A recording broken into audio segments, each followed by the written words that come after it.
should learn to respect our differences as well as what connects us. So I don't think the solution is to create a common identity that everyone subscribes to, but living together with being empathetic, understanding the other, and truly valuing the other. Where I would put my money into the changing of mindsets. Some of my colleagues talk about a clash of cultures or a clash of religions. I don't believe that's the real clash. The real clash is mindsets, the open mind against the closed mind. Because in any cultural system, in any religion, you have open-minded people and you have closed-minded people. So I would try to invest as much of the money that you're giving me in projects that would help, to change those mindsets. And I think I would begin with kids. I think the only hope for our future is really working with children. It's in the interest of people to create an equitable world, a society, not just in terms of economic income, but also where we have equitable cultural power, equitable military power, equitable political power, so that not at the United Nations only 5 countries have the right to veto the decisions taken elsewhere.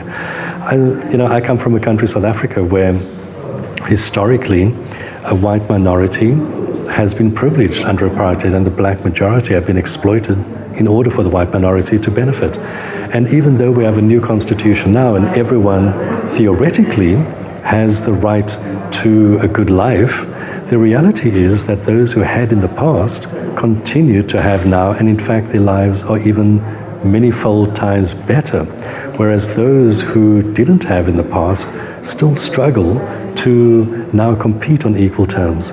And what is happening is that those who have had because of the past, they are living increasingly securitized lives. They build higher walls to protect themselves. They have electric fences. They have private security firms that are armed in order to protect them.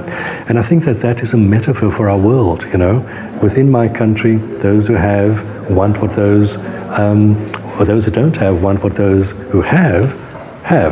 And because they are not provided with those opportunities, they are posing a threat to those who have.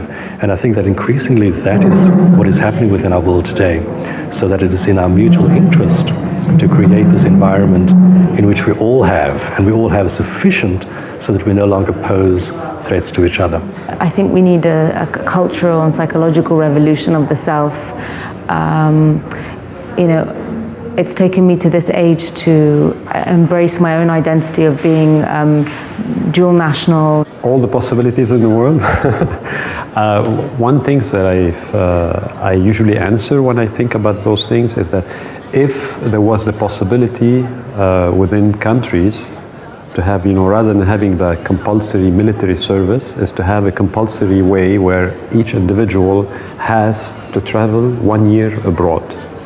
So if this is kind of imposed on everybody, then there will be the world will become one where people understand each other much better, and there will be less conflict and more collaboration and more positive outcome.